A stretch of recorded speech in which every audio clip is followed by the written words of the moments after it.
Greetings, Nerdist Podcast listeners. My molecules are in an excited state. This is a very special episode of the Nerdist Podcast. But first, some quick announcements. Number one, we will be doing a Nerdist Podcast live episode December 15th at Meltdown Comics in Los Angeles. It'll be a slightly different format. Comedians You Should Know. It is an all stand-up show featuring my friends like Matt Bronger, Kyle Kinane, Natasha Leggero. It's going to be super fun. Details are at Nerdist.com. Also, the Nerdist Podcast t-shirt is finally here. Just in time for Christmas, conveniently. You can see all the details on that on Nerdist.com as well. Okay, now this episode. I have to extend a billion thank yous to Devin Johnson from the BBC who made this possible. He's been amazing. Months ago he said he would get Matt on the podcast, and he did. Devin, thank you so many times. I feel like I'm accepting an award, and that trophy is in the shape of Matt Smith. I also want to thank Matt Stein from the BBC, who helped us navigate the day and who was super awesome. And I also want to remind you that the Doctor Who Christmas special is December 25th at 9 p.m. Eastern on BBC America. And now episode 46 with the delightful, the charming, the Doctor, Matt Smith. Now entering Nerdist.com.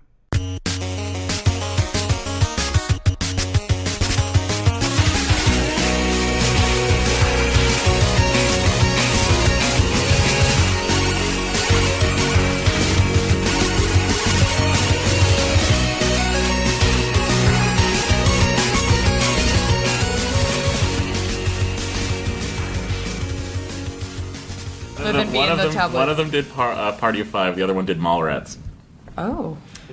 I've turned the recorder on because Matthew and Janet are debating whether or not the London Hotel is owned by actor Jason London. Or Jeremy London. I maintain that it could only be Jason. There we go. We're just waiting here now. Okay, everyone. We're waiting. You know, a lot of people say that's the hardest part. I think just Tom Petty said that. There's no way he wasn't quoting Life. As many of his songs did. Oh.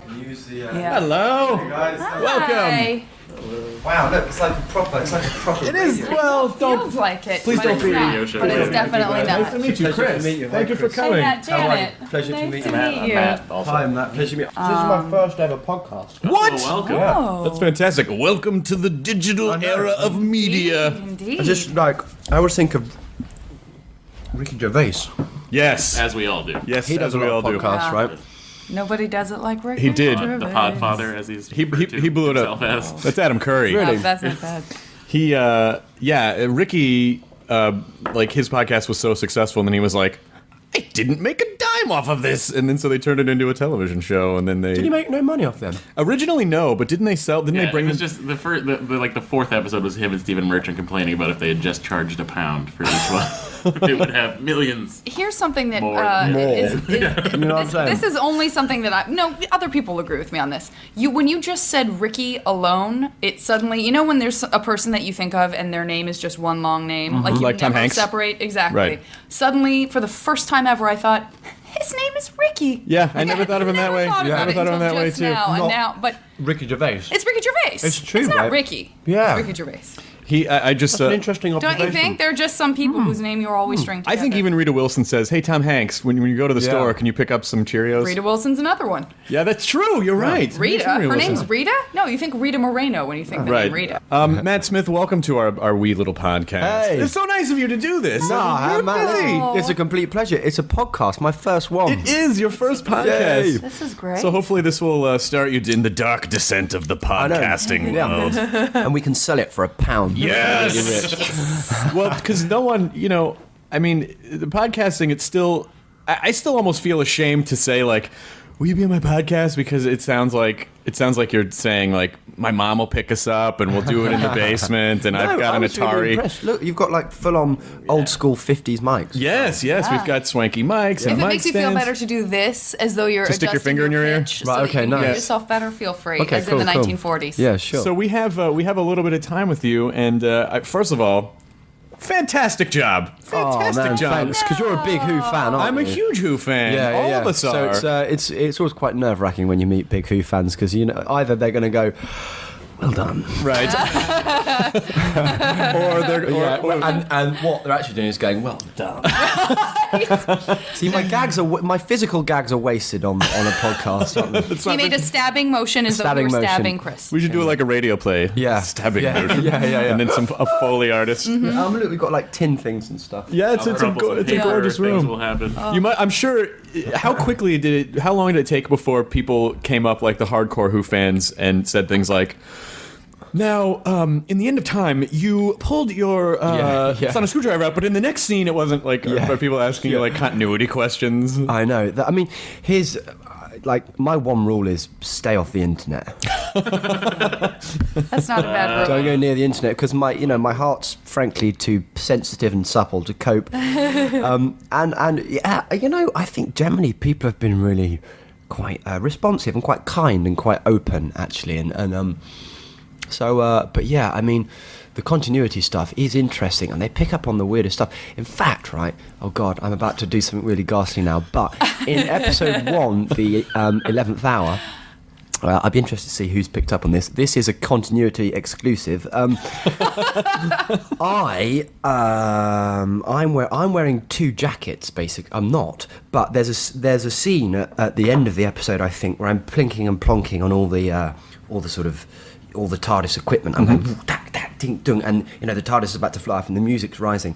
And they've got a different jacket to the one I'm wearing in the episode on, because I wore 2. One was stolen by the Angels, and it's a different one. Oh, you've just ruined the entire series. I know, right? How can we possibly? Now, what is a TARDIS? Can you imagine if you didn't had even me know. on? We wanted to have someone on who would make everyone look stupid. How about this? Even better. There are probably forums who are like, that think that the jacket represents some sort of cross-dimensional thing. Like they've created a whole story around the separate jacket. About what it means, because it's a different Doctor coming in from a different time in a different jacket, which it sort of could be, couldn't it? But I almost feel like this is the type of show where Stephen Moffat would go back and justify that somehow. Totally. Like, but now it really irritates him, because I told him he's going to hate me for doing this. Because now he watches it, he goes, I can see that, and it really irritates me. Eating away at him. Yeah. So were you? I'm sure people have asked you this question a million times, but did you watch the show growing up? I mean, Well, it's it's horrible because I feel like I'm churning out the same answer, but it's a true one.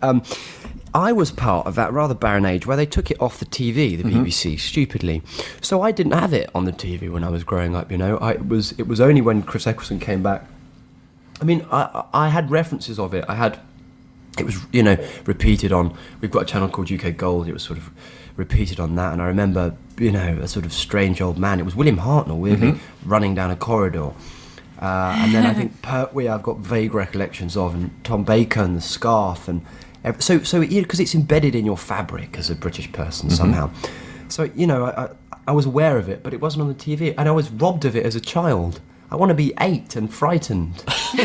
Oh, the Tom Baker episodes, because they showed them on public television when I was a kid. Yeah. They scared the shit out of me. Like really? I couldn't. The music was terrifying. It was, like a lot of it just looked like this black box theater, and then some creepy person in a mask would come out. And Did you watch it as a kid then? I watched it a little bit as a kid, but it really did freak me out. Really? It really freaked me out when I was a little kid. I think my experience is similar to yours in that it's all sort of nebulous and kind of in the back thrust of my brain because my parents watched it. Yeah. So I have memories of kind of sneaking out because I knew they were watching television after I was meant to be in bed, and I would sneak out and sort of creep out and watch it and become terrified and then not be able to reach out to them because I was disobeying by even sneaking out and watching it. So I had to go back to it and be like, I'm a bad kid and I'm terrified. It's a world of pain, but I don't isn't it? remember plots or anything like that. I just remember it being not as funny as Monty Python, which was on right before it. Yeah. I remember everything not being as funny as Monty Python. Yeah, that's true. Well, the Hartnell episodes, though, a lot of them were destroyed, right? They don't even exist anymore. Really? I think it was during a period of time where they, decades ago, they didn't think about reruns. They didn't think of it. They have the audio of them now. They basically just recorded things on flammable material that demagnetized. No way. So I think there are a bunch of episodes that have never been seen since. Oh, that's such a shame. When you said destroyed for a second, I was thinking like a Fahrenheit 451 situation. Yes, the government thought that it was, Yeah. So, what sort of comedy influences did you have growing up? Were you more of a comedy person? Yeah, I like Peter Sellers is my all-time hero, the Pink Panthers. And in fact, I watched a lot of that stuff before I did who. Because what's so incredible about Peter Sellers is when he's playing Clouseau is how familiar are you with them? Pretty familiar.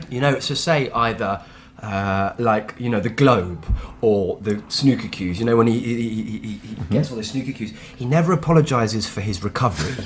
So he'll do something mental, and then acts like absolutely nothing's happened, and so he is.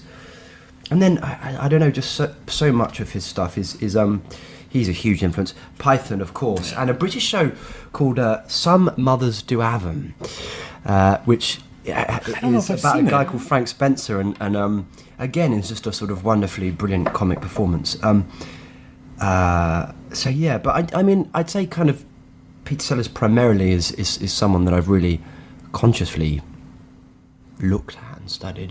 That's pretty fascinating. I think Peter Sellers would have made a really interesting Doctor. Oh, he'd have been the best. Yeah. He'd have been amazing. He'd have been really, truly brilliant, I think. Because he has a natural coldness about him, too. Yeah, totally has a coldness about him, and a real, I think the darkness of Sellers would have been really interesting. Because that's what interests me about the Doctor, is that actually, look at the blood on the man's hand, 900 years, countless very selfish choices, and he's literally blown planets up, his own race, that's all on his hands, which is why I think he has to make silly jokes and wear a fez, because if he didn't, he'd hang himself. That is the eternal comic struggle. Yeah. I have to crack jokes so that I don't shoot myself in the face. Well, that's actually something that I had kind of wanted to ask, was the idea of, obviously if you get a movie role where it's sort of cut and dry in that, listen, this takes place in the 1950s. He's an opium addict. You kind of create the backstory of what his parents were like, because that's not in the script. Yeah. And do your research, and then we start principal photography and go. Yeah. Versus coming into something like this where you've got other actors who have done it. You've got other takes on the same character. How much of that? Almost I'm sure you've been 50 asked this years worth of before, actors but who've how done it. much, Totally. How much of watching those yeah. performances folds into Yours. your work as an actor on the research, or just the kind of backstory or the stuff that's going on in your mind when you're not? Well, I mean, my choice was that you can't allow any of it to, because it has to be completely singular. And actually, when I auditioned for the part, I hadn't really seen an episode. That might have actually served you pretty well. Yeah. I mean, and I then went back and watched all of David's stuff and all of Chris's stuff, and then went back and, when it dived in, I mean, I haven't watched everyone, but I've watched a lot, but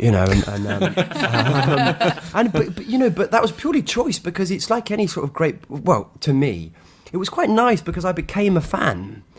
Do you know what I mean? And then suddenly, and then it was quite worrying, because the magnitude of it started to dawn of what it actually was, but it has to be very kind of singular, the Doctor. I think it's sort of like Hamlet on the television. It has to be your interpretation and your way and your madness, because he's mad and in a great way, in a sort of sane way. But it had to be very singular and. And of course there was great contention about my age and things like that, and so I couldn't pay attention to anything else apart from, to my own choices. Well, I think one of the interesting things, I think you did exactly what you should do with a character like this. First of all, brilliant mechanism on the part of the BBC for we can make this show go on forever, because we'll just keep casting it over and over again. It's a great format. It's and also brilliant. It's the best TV format I think there is, because you're not bound by logic, time, space, or genre. Right. And so it's boundless. It's limitless. It's the craziest thing. I got it when I watched the Christopher Eccleston episodes. When the first episode takes place in modern day London, and the second episode they're in the year 5 billion. Yeah. To blow up, and I'm like, holy shit. Yeah, I know. I had the They're going same. for it. Whatever you want to do. I had the same when I watched the first episode with Christopher Eccleston. I was like, okay. Yeah. And I watched the second episode, and I was like, shut the fuck up! I couldn't even wrap my mind around it. I was calling people they're watching the planet. It was incredible. It's funny too to sort of see what appeals to different types of fans, because with all the ones that we've watched together, he knows that, and we have a dear friend who's a huge fan, who our friends Gabe and Etta, who go to the conventions and are actually some of those brilliant people we know in terms of their minds, but I always am the one that's like, I like when they go back in time and meet historical figures. Like, Yeah, that's sort of what appeals to me. And, Yeah, and yeah. when they're really somewhere completely alien that feels sort of cold and empty, I tend to sort of shut off because Yeah. I go for the sort of emotional stakes. That's a good. Do you have a preference between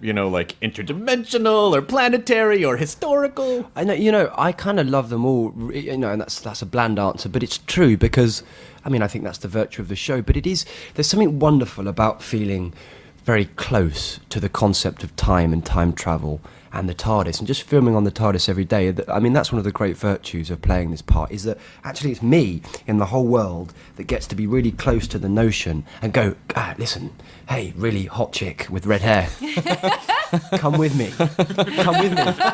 Why? Just come. Get in my space van. Yeah, and it's, you get to just, I'm very, and it's because it's such a brilliant, romantic, glorious notion, time travel, isn't it? It's such a wonderful thing in concept, and so to be close to it. But I guess it's a virtue of the show. I like them both because, just practically on a film set, it's, all the futuristic stuff can be really fun and interesting, the crazy monsters, and then you go back and you visit Vincent van Gogh. And he was, Tony Curran was the best. He's a fantastic actor. We had a wrestle. In everything. We had a wrestle. As the Doctor and Vincent, I won. If you ever interview him, you've got to ask him about it. We've been for a few glasses of vino, and Karen was there. This all sounds a bit sordid. It wasn't. It was purely because he's a kind of a method actor. So he was picking up chairs and stuff, going, just being all Vinny. And we had a wrestle. Now, for a second, I thought you said method actor. For a second, my brain jumped to. I thought you were saying he's a meth addict, so he's very hard to take down. I don't think that's what he was I saying. think that's what he was saying. So when you're on the TARDIS and you're shooting, is it sort of like a standard set where it's like, some of the levers are held on with duct tape and they're shooting around? So what is the actual set? It's why haven't you been to visit? You're clearly just got an invitation a second ago. Yeah, come and visit, man. I absolutely will. You really should. I will fly out there and I will do that, and then I will go on Bargain Hunt. Yeah. Okay, give up Bargain Hunt, all right? Okay. It's not coming back. Bargain I just Hunt. want it back on BBC America. Anyway, It's a favorite show. It's Sure. Bargain Hunt. Yeah, steal it off absolutely. the internet. Is I don't that the steal one it. with David Dickinson? It used to be. It's Tim Wanacott now. Sad. Oh, Wanacott. Show really changed. After they regenerated the host on Bargain Hunt. Should we ask him about my theory that James Bond is a Time Lord? Yes, I he love has that. he has a Really? theory that It's James brilliant. Bond is a Time Lord. and like the shows are going to sort of marry up one day. Well, I just think that the British government has done something to the Time Lord to make Really? him forget that he's a Time Lord, And then- he just worked for the government. And that explains all the different Wow. iterations of James Bond. that is a lot It's of time on kind your of wonderful. I love I'm I sad. love that. I sadly have. I love it. Yeah, it's very interesting. But kind of for me, this may be a controversial choice and probably quite a self-proclamatory one, but I think the Doctor's cooler than James Bond. He is. Easily. Yeah. James Bond. Don't get me wrong, James Bond, hats off, brilliant. He tipped his imaginary hat. Yes. But podcast. but he hasn't got he's not a Time Lord. I would rather No. have a TARDIS than an Aston Martin. Hell yes. I would rather have a sonic screwdriver than cufflinks that can stun a Yeah. person. Well, That's not what I want. And I, handy. Sometimes. yeah, and I'd rather be strangely flummoxed by women than completely endeared. than to just sexually conquer all of them. Yeah, because the Doctor's just like, what do I do with you? I don't know. You're a woman. Well, no one They is are both holding women at a distance. It's They're dark because souls. they can't. Well, no one. But anatomically, the Doctor has a binary a binary heart system. Yeah. We don't know anything about his reproductive system. We have no idea. What's under there. Until now, Matt. Until now. No pressure. Yeah, that's a Stephen Moffat question, I think, and he'd give you a really zingy, interesting. I'm sure there would be as an well. answer for that. You'd like Stephen. He'd like you, I think. Really? Yeah, We yeah. were really excited when he sort of became. Oh He's yeah, the best. we love The that. man. He's the The best, main man. man. He's the best there This- is. this- We loved his episodes so much. Yeah, the Moffat Yeah. episodes during the Tennant years were like, holy shit, I these know. are like Yeah. mind bending. And the other stuff he's done. I mean, like the Yeah. And the Jekyll and Hyde thing. I think Tintin he he's was just done as well for responsible. Spielberg. And Yeah. Did I read correctly? You auditioned for Sherlock? Yeah, I went in and auditioned for Dr. Watson because Benedict had been cast as Sherlock already, and clearly I'm more Sherlock than I am Watson, I think. Well, the Doctor is Space Sherlock. Everyone, I think, understands that. And so, needless to say, I didn't get it. But then, like 2 days later, I got a call saying, "Do you want to audition for the Doctor?" And Doctor Who, I was like, "What?"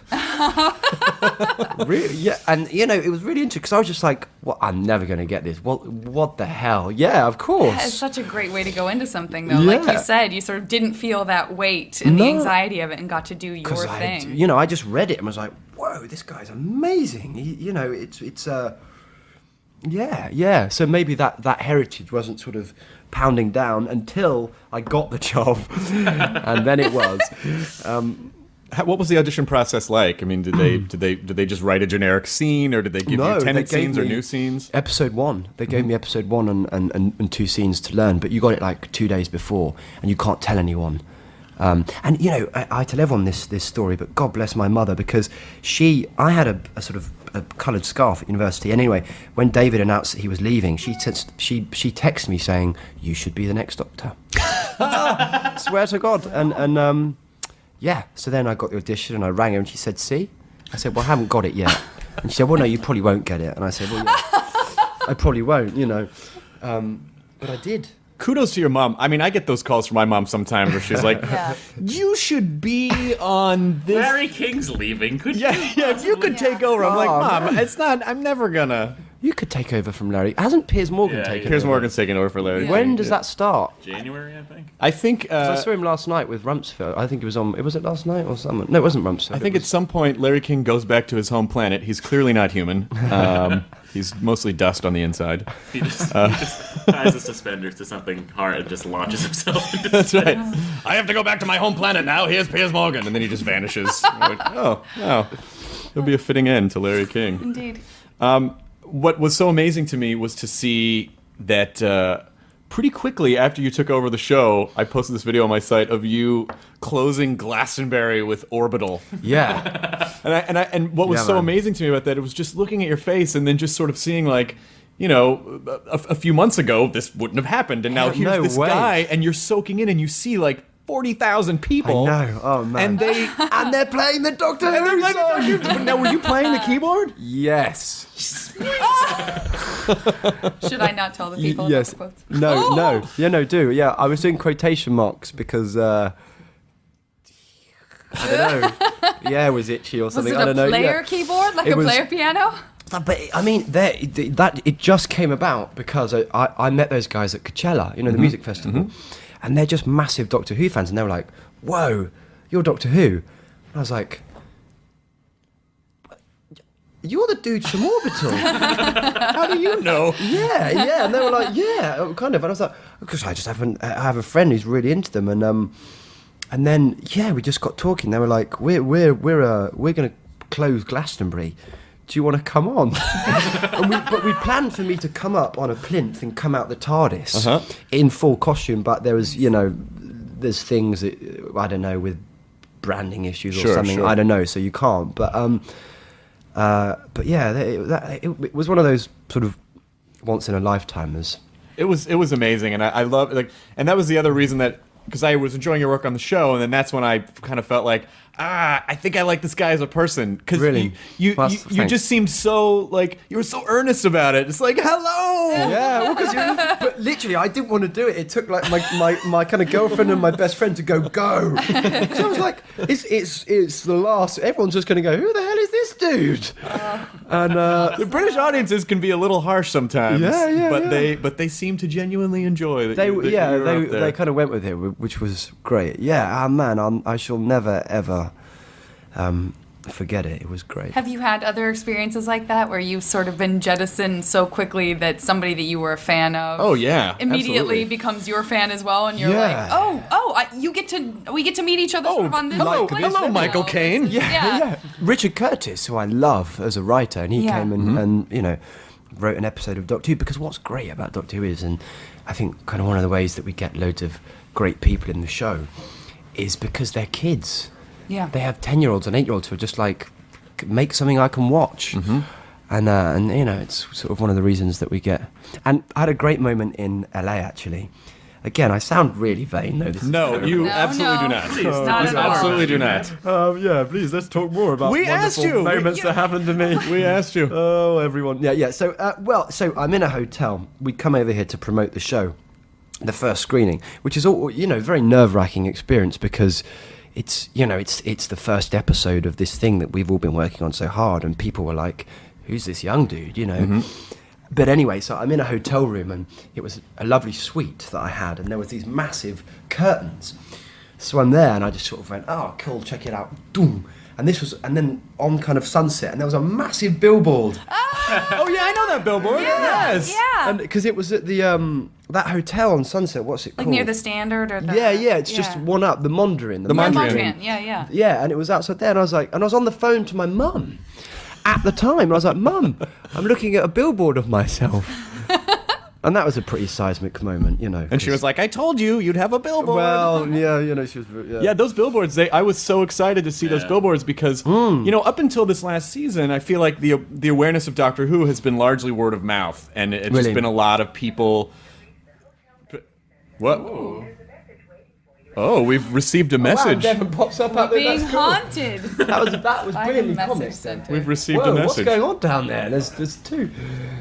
That would scare the shit out of you if in the middle of the night and they can just pop on like that and tell you have a Could have message. been a message from the future, you guys. No, Yeah. I don't think it's. It's River Song. Oh wow, she's cool. Are we now? I know you can't really say anything about No. what's coming up on the show, but are we going to get a better idea of what her deal is in the next? Yeah, in the next I mean, cycle. I think we are. I think it's going to be pretty massive. Oh man, I know. It's so tough because I wish I could tell you, like episodes 1 and 2, the ones that we've come out here to film. Stephen is, I don't know, man. I think it's the best monster since the Weeping Angel. I think actually it's better than the Weeping Angel.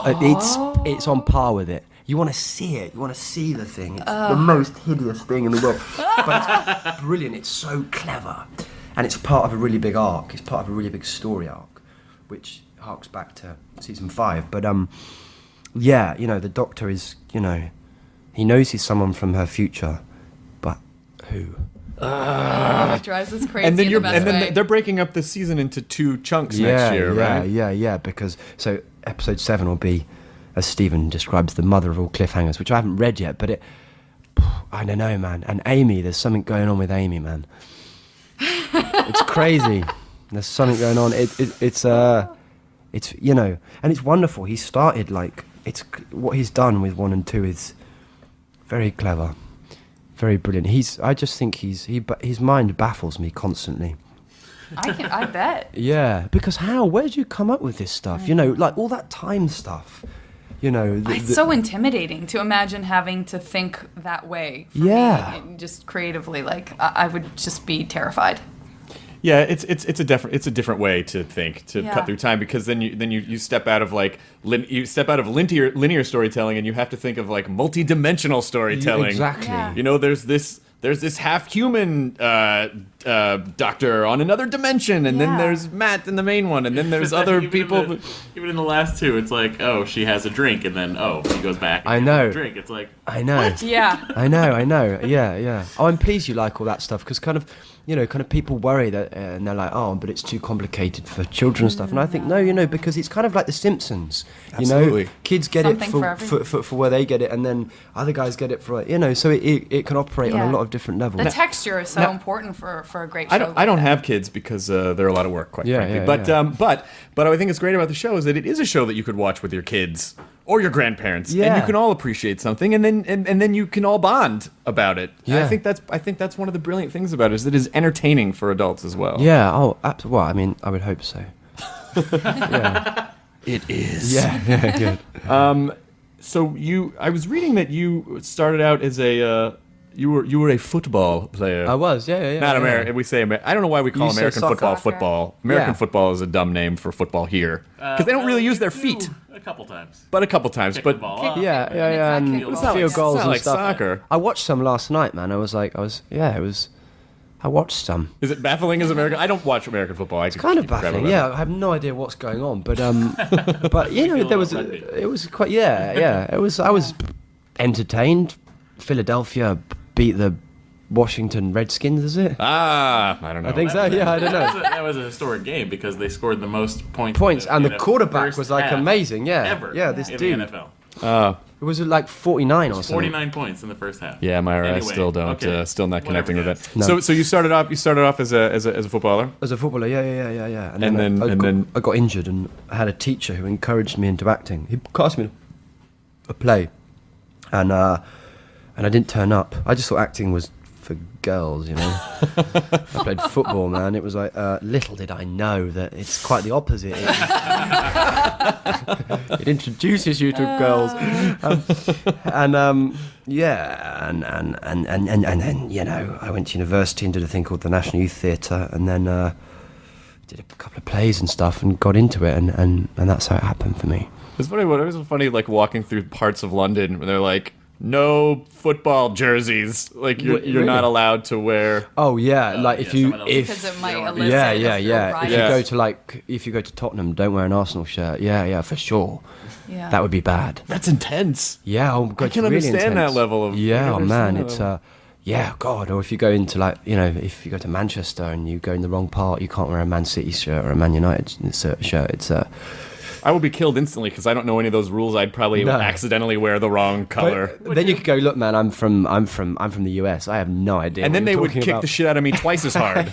So I'm either way. It's not gonna. That's for getting us into a war based on lies. We're sorry. I'm apologizing now. Are you pretty much work like what's your shoot schedule for the show? Or do Ah, you it's work intense. nonstop all year? Yeah. We work. We do what's called 11-day fortnights. So you do 6 days, 5 days, and you do 7 till 7 every day. If it's not a night shoot, obviously that will be whatever, 12 till 12 or whatever, And and we shoot for 9 months a year. So we finish this series on the 20th of April. But it's the line learning.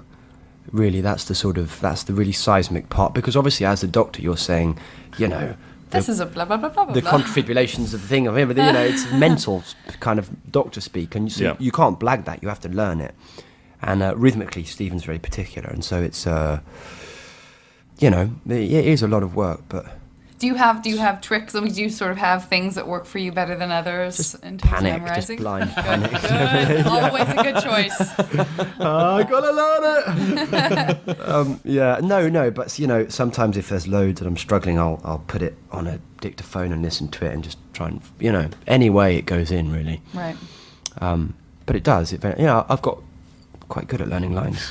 I always marvel at that. Like when I loved Sherlock, by the way. Yeah, It was brilliant, right? was so great. Great, I know, right? And they did such a great job. But even watching like House, which is sort of the Americans' tribute to Sherlock. Right. It's Hugh Laurie anyway. Yeah. But Yeah. whenever you Love care, Hugh Laurie, whenever man. he's incredible. Amazing, funny. right? You can get all the Stephen Fry, Hugh Laurie stuff on Netflix Yeah, too. You can Stephen watch Fry's those. got. I met him the other day. Did you? Yeah, I was really excited. I was like, "Wow, you're Stephen Fry." Yeah. And, He must have known you. Yeah. He's a massive Who fan. He's a big Doctor Who fan, man. Yeah. He loves it. But and we got talking about a writer, that, and he, I don't know. He's everything you'd want him to be. Stephen Fry. Yeah, I know. I follow him on Twitter. Like he's Yeah. Yeah. fascinating. Yeah, He's yeah, fascinating. I was just Yeah. talking about someone talking with someone about Hugh Laurie yesterday, and I said something about and he's British, and of course we all love those amazing British actors, and he was like, well, he's ours now. Like Someone America claimed- has we've claimed absorbed Hugh Laurie. and claimed Hugh Laurie for our own. Now, see, Yeah. that would get your ass kicked in a British Drama Academy the same right. way claiming a football team would. Like we try to claim Hugh Laurie as our Yeah. own. That wouldn't work out well.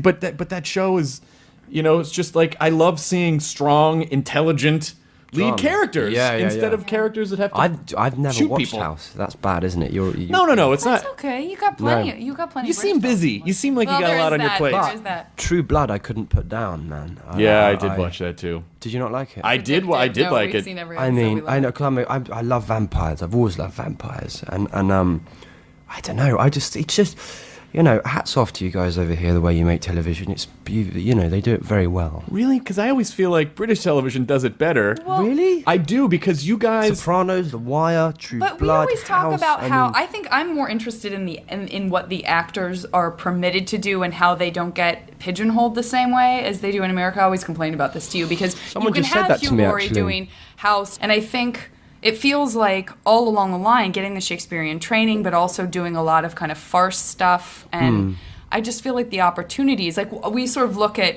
even like Jane Austen or BBC kind of produced based on a novel from the 1800s or what have you, will have the same cast as, you know, oh my gosh, Emma Thompson and Kenneth Branagh used to do sketch together. Yeah, I mean, I for just sure. find that so... I don't know. I'm so envious of that. I'm more fascinated by British television because British television will just do 6 episodes of something and then never do it again. Yeah, right? you don't waste it. Like I feel like The Office is a great example of a show going on far longer than maybe it should have. The American Office. version. Yeah. But I love the American Office. But I watched a bit last night, and I'm like, they had a baby.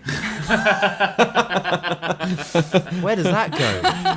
That's what happens when you have to write so many episodes So of much. television. And I love the American Office. I think because I was really worried because again, Yeah. I guess as a British person, you go, whoa, that's something that we made, and it's really good, and you got to get that right.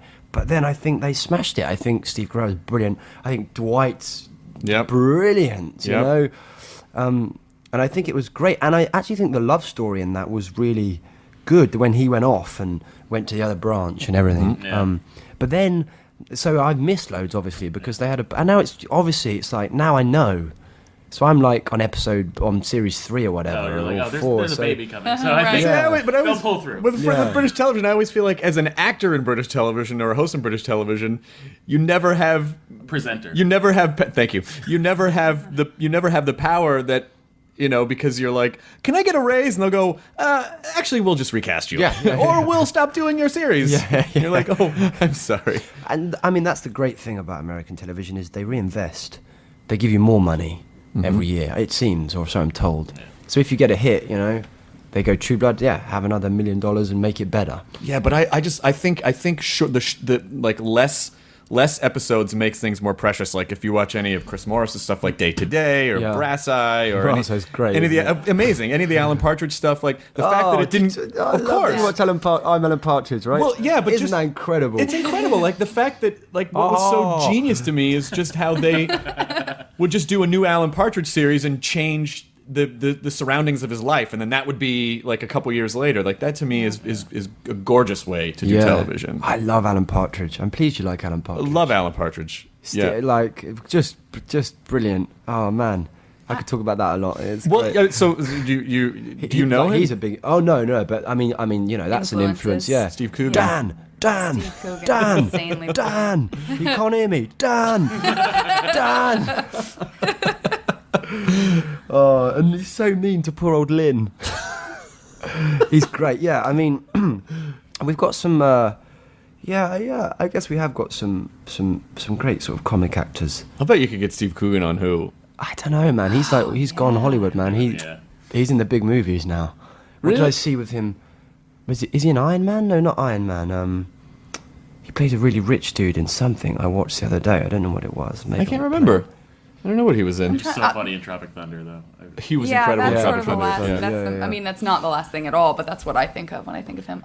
Really quickly, I'm just for the nerds out there, of which I'm one. I do want to say, Matt, that the doctor would have known that there was a baby.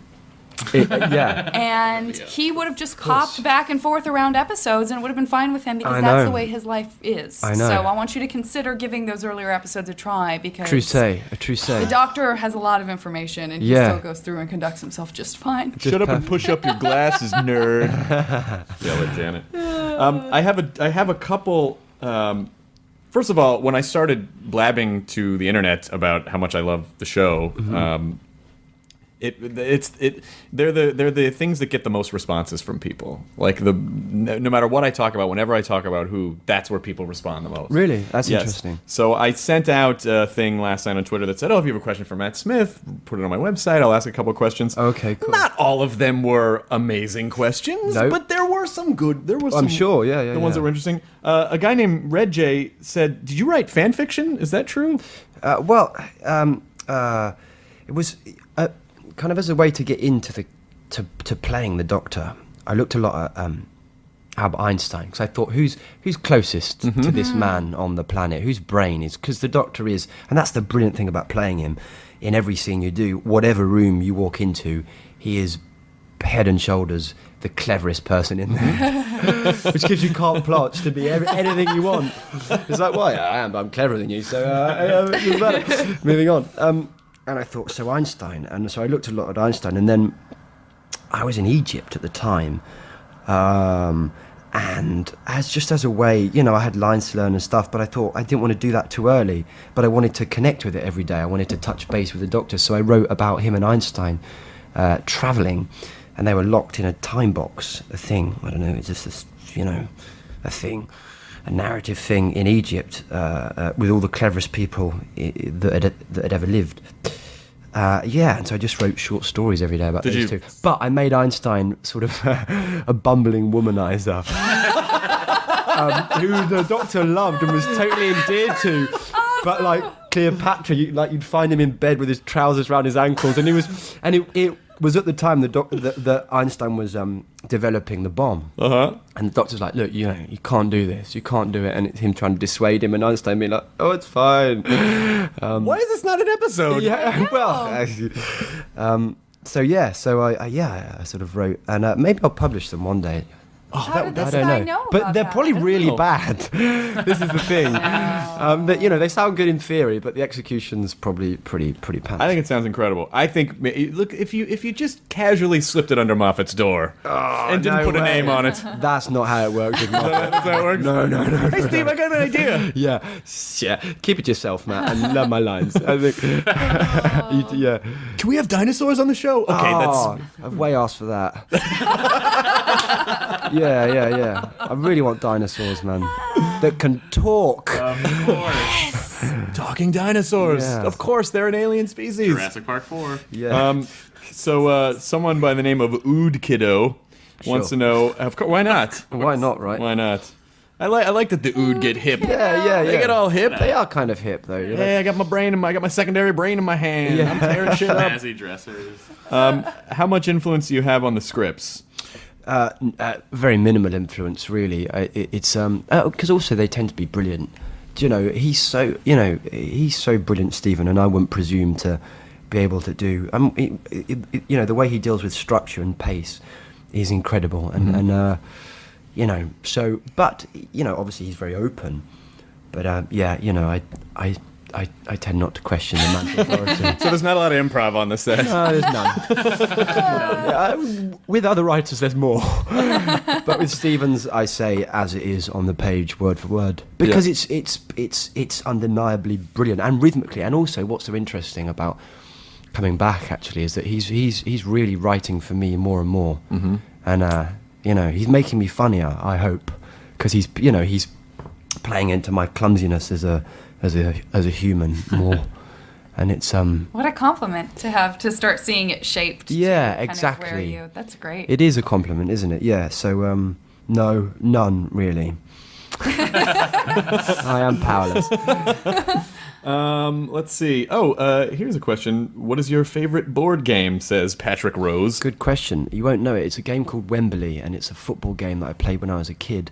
And I was very possessive over, sadly, and it's sort of gambling, essentially. Nice. But at chess probably is my favourite. Chess player? Yeah, huge chess player. I used to play competitive chess in grade school. Did you? Like to the point where I can't really play anymore. It's so annoying, because I think my best friend Nick played competitive chess when we were young, and I was just like, "You're going to chess club?" Yeah. You're going. You're a loser, man. Like chess club, and now he's really good. And it's actually chess is war. Chess is mind war, and it's I just find it the most brilliant game. I love it. It was a dark, I would sit across from kids, and it was one thing to get picked on by a jock because they would just punch you in the chest. Yeah. But to try to be mind warped by someone you're sitting across from, they're trying to get into your head. Those are the best villains. Saying right there. nothing. Yeah. Just stare. I don't take my eyes off the board, man. I don't. But I take ages. So if I was playing properly, all the stuff with the clock, I'd be down. Yeah. And they think I'm trying to sabotage it, but So many people are so happy that you just said chess. Oh yeah. I mean, really. Yeah. Oh, chess is the Doctor greatest Who fans, game. Absolutely. Someday maybe we'll sit down and play a game of chess. Yeah, that would be nice. I would love Inside the it. TARDIS. That would be nice. It's a, On set, on all a right, visit, let's not with the three of us. scare him. That's gonna be great. And then we'll be best friends, and then we'll buy a house in the English countryside. I gotta go. And we'll catch him on the office. And then we'll grow turnips. We'll grow turnips, Matt.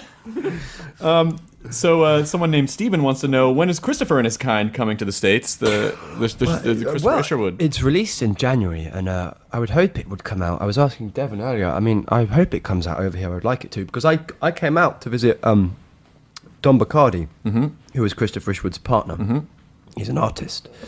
So I would hope it would come out over here, like January, February, Yeah. I would hope so. Cool. Well, maybe PBS will pick it up, or they'll at Yeah. least make it available. Yeah.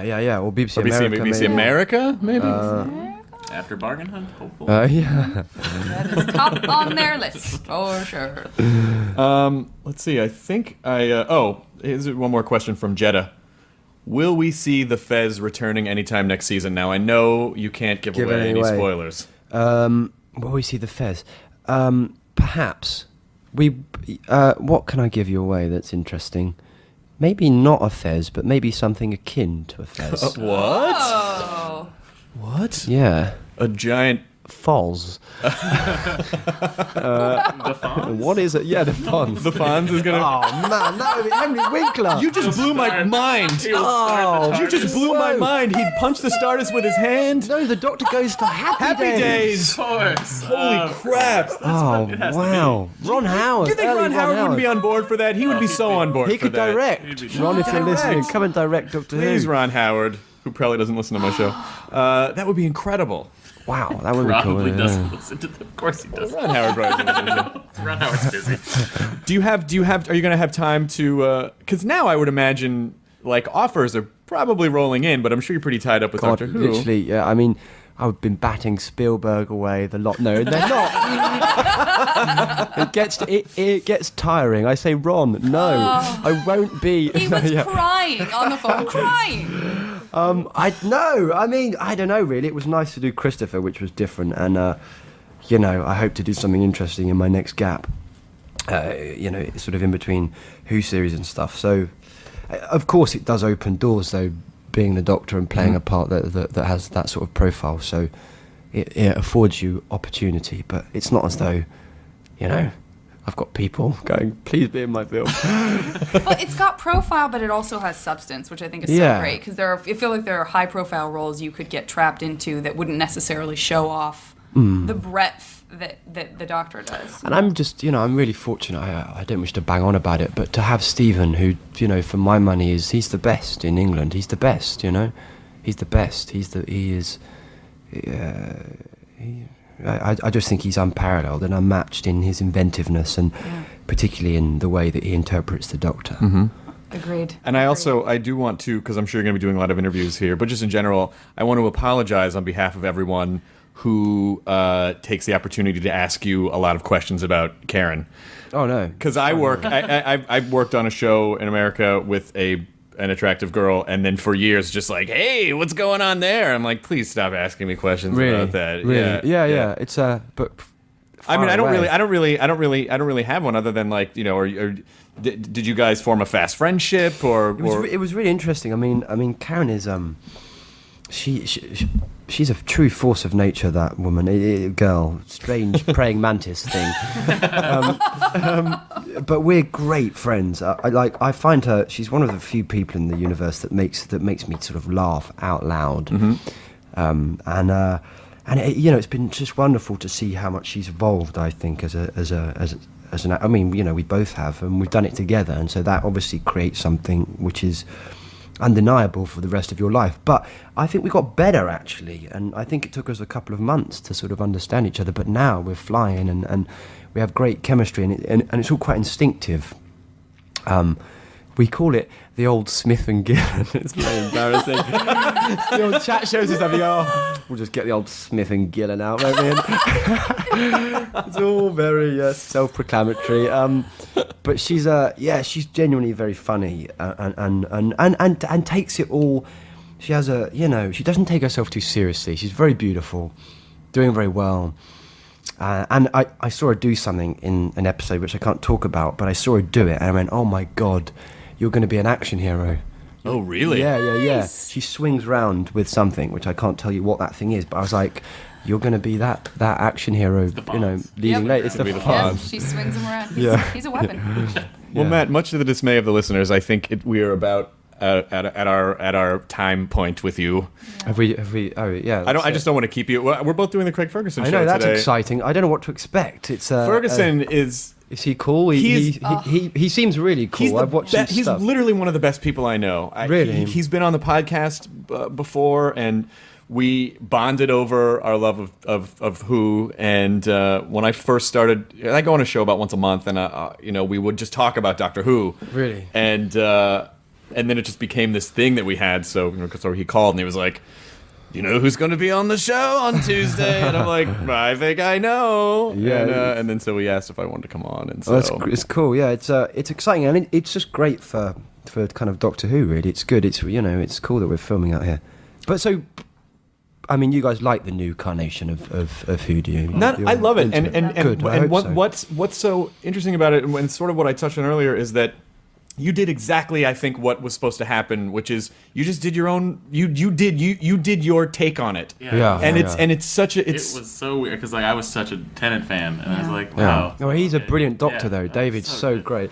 And as soon as I saw you, I was like, all right, I can do. And then I was like, oh, I get it. Oh, This yeah. is very good. Yeah. My, I really enjoyed my this. friend Scott Adsit put it. Amazing. My friend Scott Adsit and I were talking about it, like right after the first or second episode, and he said the thing that is so great about Matt is that even though like on the outside he looks like a young dude, he plays the character like he is 900 years old. Like you can feel the depth and the age I hope in so. him. That's Yeah. a lovely observation because that's, I think, probably consciously something I aimed for. There's always something like, when I'm watching you as Doctor Who. There's always I feel like there's always something you're thinking. Like there's always something else in your head. Yeah. Like this the weight of the universe. I hope so. And it's just like I don't know he's a how dark dude. you like the dichotomy of you're able to play a character that is a boyish old man, which But that is incredible. But only the Doctor can be that, Only right? the Doctor, yeah. And it's that's why James Bond, no way, Doctor Who. Well, your performance sort of is a microcosm of the show on the whole, which is that balance of light and dark, which is so hard to find and to get to. It has the gravity that it needs to have for the kind of legacy of it and all the stories, and as you said, all the blood on their on the various doctors' hands. But it also is something that you could watch with your kids. That is fun and energetic and sweeping musical scores and action and bright and humor and that's maybe we've- really hard to do. Maybe we've cried once or twice during the. Yeah. Oh my I mean, I gosh. don't. I'm just saying. Yeah. Yes. Maybe. I would just like to add to the producers of James Bond, I'm sorry for being dismissive of the character. Please consider me for any upcoming villains. I think you could be a Bond. I don't know. I mean, Fun to be a You'd be villain. maybe a villain though. You'd be a Villain, hell of a a villain. Bond villain would be fun. I think seeing. if MGM ever gets their shit together. I know if they ever do Gets out of another. bankruptcy. Yeah, you would be an amazing Bond villain. But there's no question in my mind that you're gonna have a wonderful career as an actor. Like Thank you very much. like even beyond Who. And thank you so much for keeping the show fun and interesting. And I know like people. Because how nerds get about certain things that they get used to, and I expected there might be for this poor guy there might be a lot of Tennant backlash, and I saw none. It was like everyone just uniformly was like, this guy is great, right from the get go. Relief, yeah. I mean, of course, and I mean, rightly so. Everyone became very attached to Dave playing the role because he was a brilliant Doctor. But I think it's one of the great virtues of that particular part that it can change, and it's good that I don't know. I mean, as I say, people on the whole have been very positive and kind, and of course, but I don't go on the internet. No, because there's always going to be some guy who's like, John Pertwee is the only Doctor. And you're like, God, why did I have to see that? Yeah, I know. Yeah. Right? And it's just. Yeah, hey, there we are. But thanks for having me on the podcast. Matt Smith, it was an extreme pleasure. I'll see you Great. tonight. I will see you tonight on the Yeah, Craig Ferguson yeah. show. Yeah, we absolutely. will have fun. I hear he We're has shaking done it. hands. Thank you. We're all We are shaking shaking hands. hands. Shaking hands. Here we are. Matt Smith, that is the end of the podcast. And you did not eat all the cookies. Oh, I know, but I have been thinking about them for like the past 10 minutes. good. Actually, seeing that one there annoying. You said you always going thought to there was take a something else bite. going on in his head. And Yeah, now you know it's yeah. cookies. It's cookies. Yep. Enjoy your burrito, America. Now leaving Nerdist.com.